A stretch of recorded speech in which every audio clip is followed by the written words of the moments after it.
Oke, baik. Akan kita lanjutkan sedikit lagi.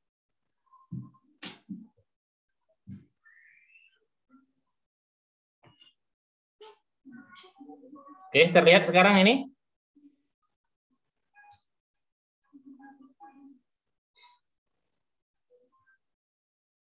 Oke, baik. Jadi itu ya, silabus. Itu adalah jenis silabus ya. Yang kita, silabus itu apa sih, Holil?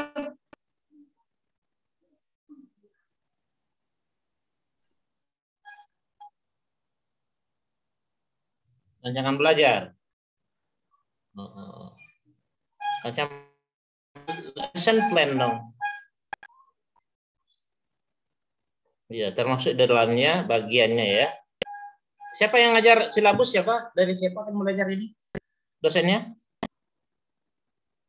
Oh, Ibu Maya. Baik, kita lanjutkan. Sekarang adalah types of learning and teaching. What are the activities? Ya, activities. Ketika kalian nanti masuk ke dalam kelas sebagai seorang guru,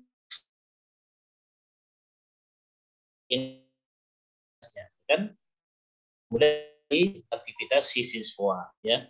Di sini sebutkan bahwa the range of exercise types and activities compatible with a communicative approach is unlimited. Ya. Jadi di sini bebas ya. Bebas aktivitasnya itu tidak ditentukan di sini. Luas, unlimited artinya tidak terbatas.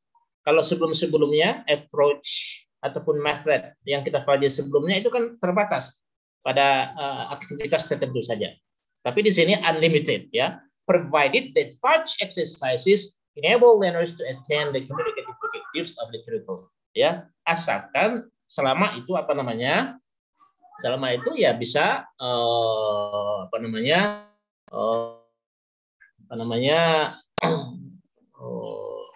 tujuan yang ditetapkan di dalam kurikulum kita itu, tujuan pembelajaran bahasa asing itu terpenuhi. Nah, makanya sekarang kan kalian ada yang namanya kampus Merdeka Belajar. Kampus Merdeka Belajar.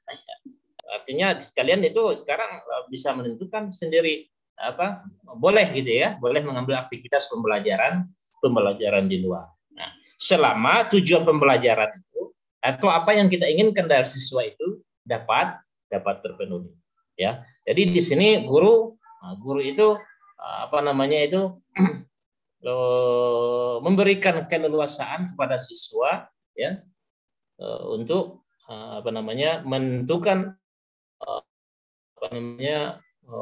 teaching learning activities-nya ya. Kalian juga bisa mengembangkan sendiri secara bebas asalkan itu mengakomodasi apa yang telah ditetapkan oleh kurikulum kita. Tidak boleh lari dari itu ya, tidak boleh lari. Engage learners in communication, melibatkan selama itu juga melibatkan require such communicative processes as information sharing, negotiation, meeting, and interaction. Ini selama itu bisa proses proses bahasanya itu yang kita lakukan, yang dilakukan oleh siswa itu ya sebagai bahasa yang digunakan sebagai information sharing atau sebagai negotiation of meaning, negosiasi ataupun interaction. Bisa menampung tiga ini. Silakan saja, apapun itu jenis aktivitasnya, kalian bisa mengembangkannya. Makanya CLT ini banyak sekali teknik yang diajarkan yang dibawa oleh si guru.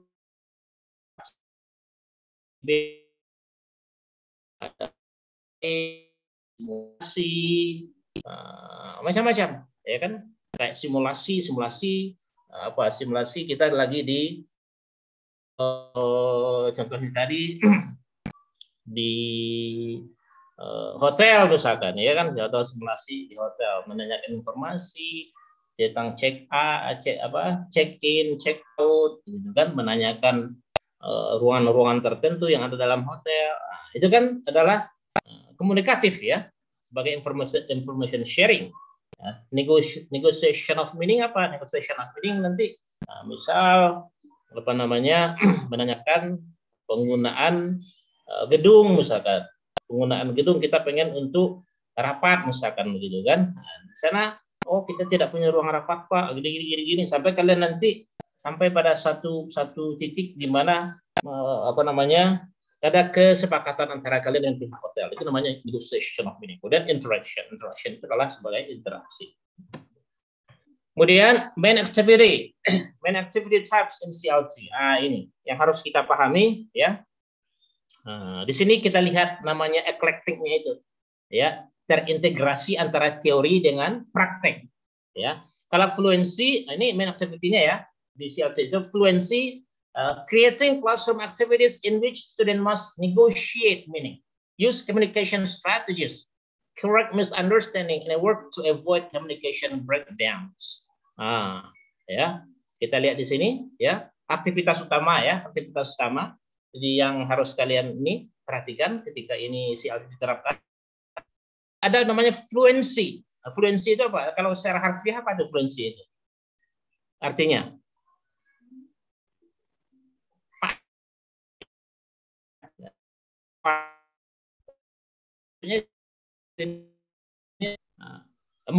penggunaan bahasa itu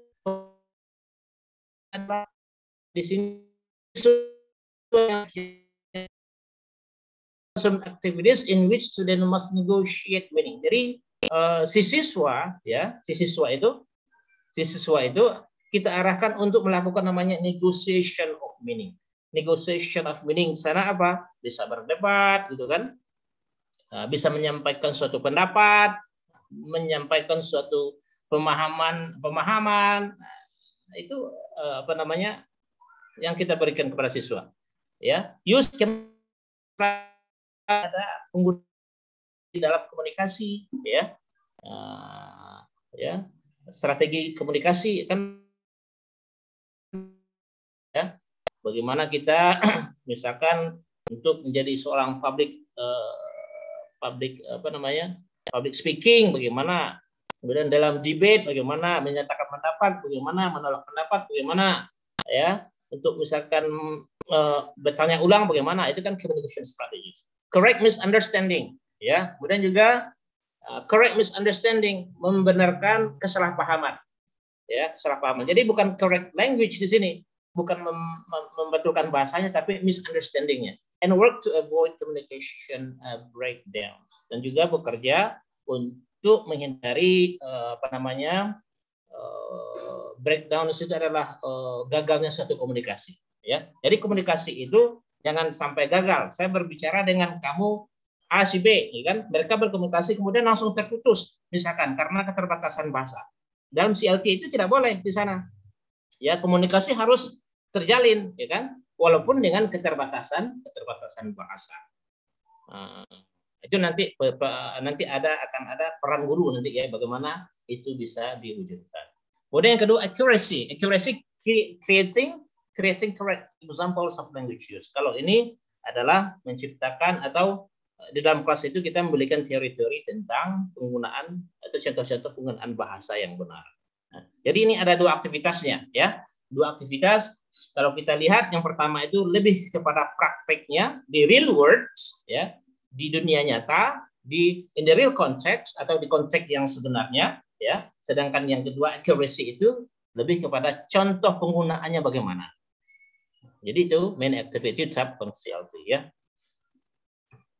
Kemudian sini secara lebih jelas ya, activities focusing on fluency. Nah, fluency tadi kita memiliki beberapa siswa yang dari luar ya, ada mahasiswa di semester 1 itu ada dari Arab. Bapak lihat muka Arab tapi nggak tahu apa Arab beneran apa Arab empang, Bapak kurang tahu. Tapi dia kan memiliki keterbatasan bahasa, komunikasi dengan mahasiswa yang lain, ya kan? Dengan mahasiswa yang lain. Tapi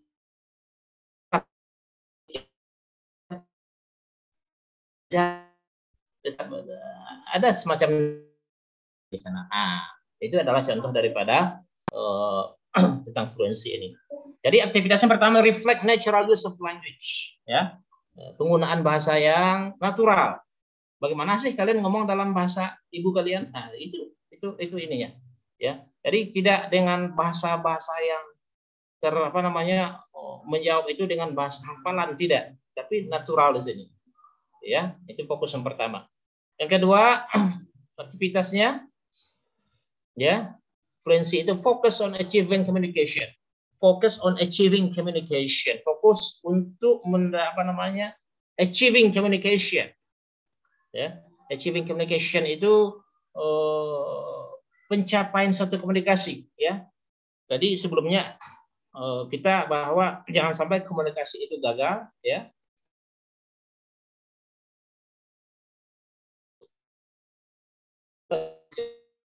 Ya. Komunikatif itu bukan cuma sekedar speaking, ya kan? Tadi ada listening, reading, bahkan juga bisa gerak kita ini, ya, bahasa tubuh kita itu juga sebagai komunikasi. Kemudian require meaningful use of language. Penggunaan bahasanya itu harus meaningful, ya. Kalau masih mungkin di antara kalian ada yang ngajar mungkin di kelas itu kan, dia mengajarkan tentang nama-nama benda misalnya, ya. Nama-nama benda atau nama-nama binatang. Oke, baik siswa, repeat, ya, ulangi, ya, tiger katanya kan, that is tiger. Lakukan cuma seperti itu saja, itu namanya tidak meaningful karena tidak ada konteksnya, ya, tidak ada konteksnya. Si siswa itu cuma mengulang apa yang kalian ucapkan, itu nanti sama dengan traditional method yang kita pelajari sebelumnya. Nah, kalau CLTD harus meaningful, si siswa itu harus tahu dulu mana tigernya, apakah itu bentuknya, misalkan kita membawa relaya, benda alat peraga, misalkan relia, ya, peraga, mungkin dari gambar atau apapun itu, pokoknya harus meaningful. Jadi siswa itu melihat, oh itu harimau, oh iya harimau. Kalau misalkan that is a lion, berarti jauh gitu kan, diletakkan gambar jauh di sana. Nah, itu namanya meaningful. Kalau cuma menyebutkan, teman-teman, adik-adik semua, kita kosakata berikutnya adalah rabbit. Apa itu rabbit? Rabbit adalah kelinci. Tapi kalian tidak memperlihatkan mana itu kelinci. Kan tidak semua siswa itu sudah tahu apa itu kelinci. Mungkin ada yang bilang marmut segala macam. Nah, jadi itu tidak meaningful. Ya harus, kalau misalkan tidak mampu membawa kelinci beneran dalam kelas, maka mungkin dengan video, gitu kan. Kemudian require use of communication strategies, ya. Sudah pasti bahwa strategi komunikasi itu strategi dalam berkomunikasi itu juga menjadi aktivitas dari fluency ini, ya. Bagaimana kita berkomunikasi dengan dalam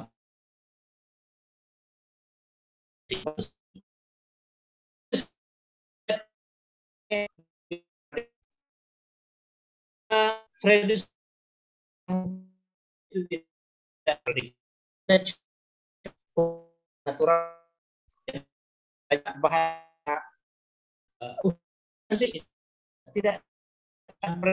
tidak bisa fiksi karena kami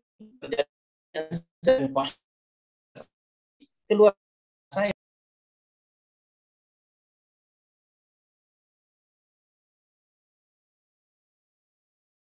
Wow, itu namanya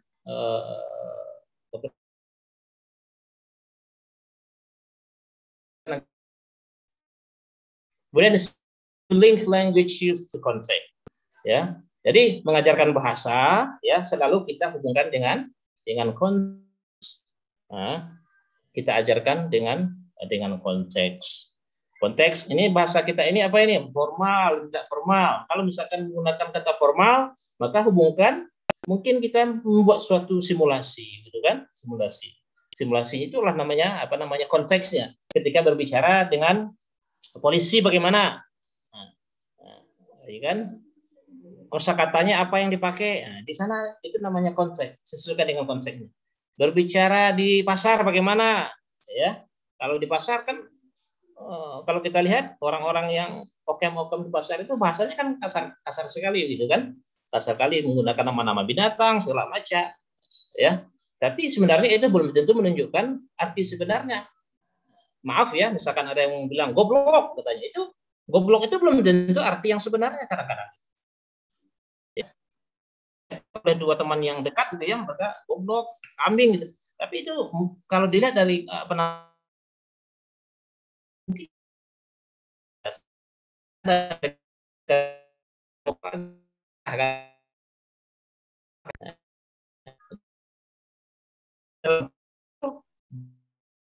lagi begitu.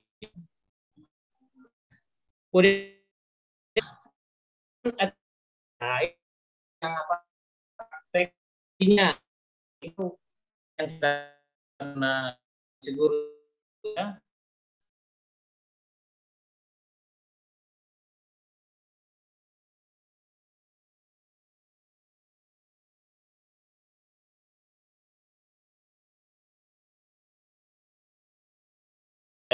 itu dalam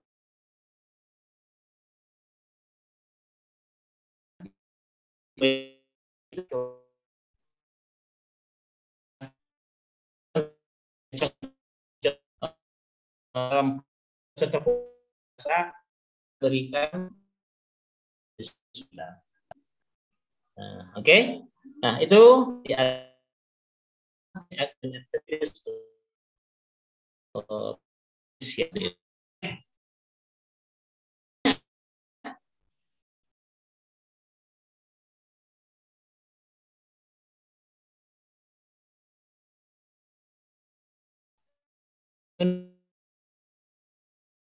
menurut kalian nih komunikatif apa bukan? Bapak mengajarkan grammar, ya. Bapak mengajarkan grammar tentang penggunaan might. Misalkan might ya. Bapak bicara sama sama rektor. Rektor gitu. Sir, might I sit right here? Might I sit right here? Apakah itu menurut kalian itu murni grammar saja atau ada unsur lain di sana?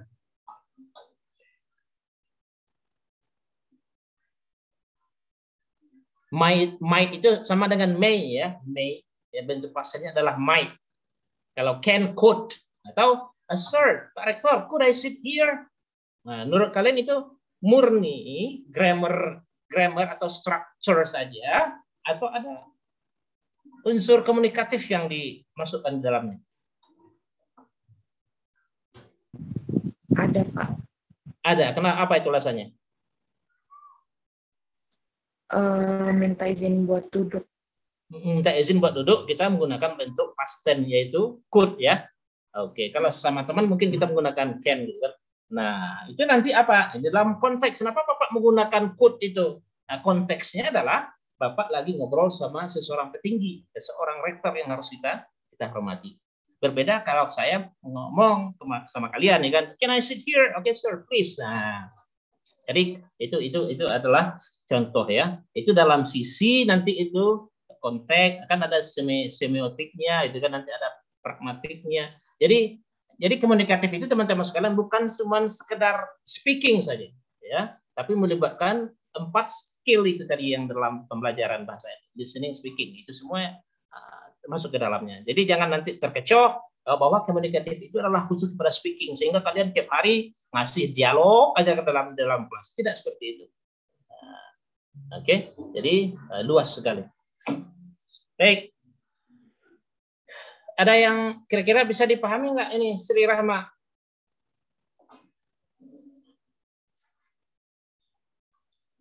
Bapak takut sudah ngomong banyak, udah berbuih-buih, nggak ada bisa dipahami nggak? Insya Allah bisa, Pak. Insya Allah bisa ya. Menjawab bisa aja Bapak udah senang. Ya. Bapak nggak akan bertanya lagi, oh ya ini apa itu bisa? Enggak. Bisa. Paling tidak kalian memiliki gambaran lah. Ya, beri gambaran karena apa bisa kira-kira meraba-raba lah gitu kan, membedakan antara satu approach dengan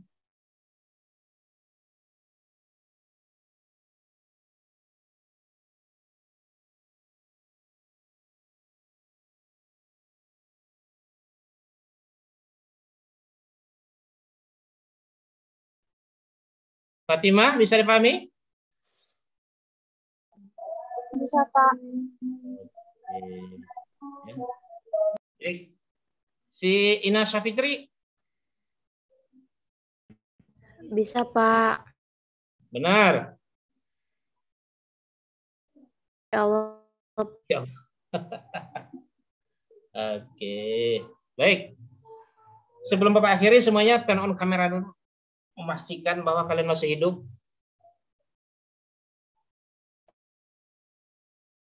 Mana? Oke, baik. Oke, baik. Afina, Hasna, mana Hasna? Hasna, Nur Hamidah. Oke, Afina. Ini Afina, kenapa tidak ini? Hasna Elita, Nur Hamidah. Bapak pastikan dulu kalian oke-oke saja sebelum meninggalkan Zoom ini. Ya, takut nanti ada tiba-tiba Zoom-nya nyala tapi orang nggak ada kan, ada pingsan segala macam kan, khawatir Bapak. Oke. Baik, Afina mana Afina? Hasna sama Nur Hamidah Hasibuan.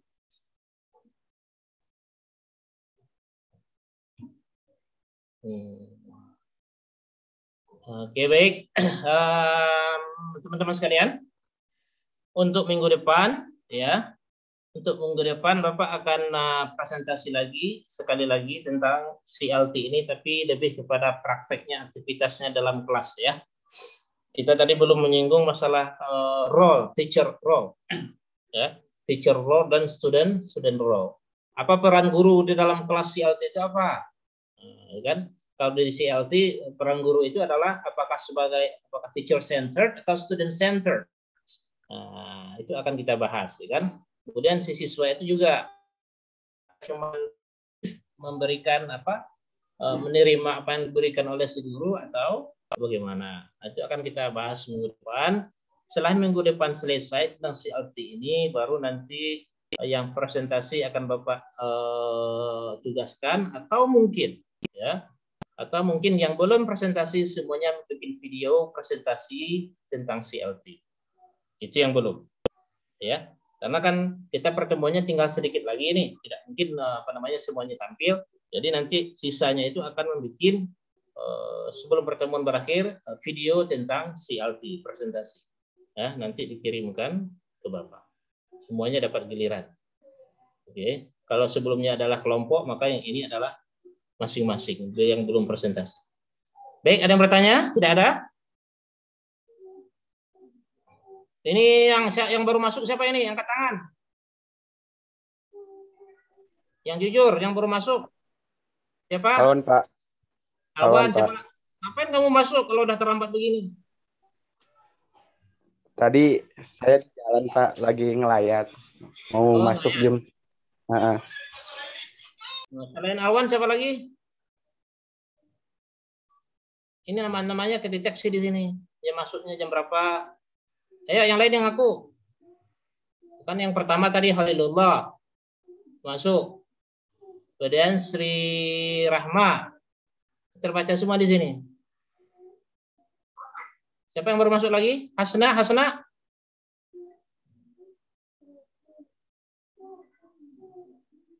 Ini kemana si Hasna ini?